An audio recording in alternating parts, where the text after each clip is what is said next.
Night தூங்க போகிறதுக்கு முன்னாடி நிறைய பிளான் போடுவேன். காலையில் சீக்கிரம் எழுந்திரிச்சிக்கணும், வாக்கிங் போகணும், எக்ஸசைஸ் பண்ணணும், த்ரூ அவுட் தி டே ரொம்ப ஆக்டிவாக இருக்கணும்னு அலாரமெல்லாம் செட் பண்ணிவிட்டு வச்சு படுப்பேன். ஆனால் அலாரம் ஆஃப் பண்ணிவிட்டு எழுந்திரிச்சு பார்த்தா 8:30 இல்லை 9 ஆயிருக்கும். இதுக்கப்புறம் நம்ம எங்கேருந்து இதெல்லாம் பண்ணுறதுன்னு சொல்லிட்டு ஃப்ரீயாக விட்டுருவேன். ஸோ இன்றைக்கி காலையில் பார்க்கும்பொழுது மம்மி வந்து தேங்காய் எண்ணெய் அரைக்கிறதுக்காக கொப்பரை ரெடி பண்ணிட்டு இருந்தாங்க. நான் என்னுடைய ஜூஸோடு இந்த டேவை ஸ்டார்ட் பண்ணேன். ஒரு பீட்ரூட், ஒரு ஆம்லா, கொஞ்சமாக கேரட் அண்ட் ஜிஞ்சர் போட்டு நல்லா கிரைண்ட் பண்ணிவிட்டு அந்த ஜூஸை தான் நான் குடிச்சிட்டு வந்துட்டுருக்கேன். ஆல்டர்னேட்டிவ்ஸாக குடிப்பேன். சம்டைம்ஸ் வந்து க்ரீன் ஜூஸ் கூட குடிப்பேன், என்னுடைய மூடை பொறுத்து. எங்களுடைய பேக்யார்டில் ஒரு சின்ன பாவக்காய் செடி வந்துட்டு இருந்துச்சு. அதுவாக தானாகவே முளைச்சிருந்துச்சு.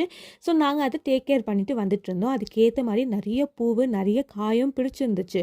பட் என்னன்னா எல்லா காயுமே வந்துட்டு பழுத்து கீழே தான் கொட்டி வேஸ்ட்டாக போச்சே தவிர எங்களுக்கு யூஸ் ஆகலை.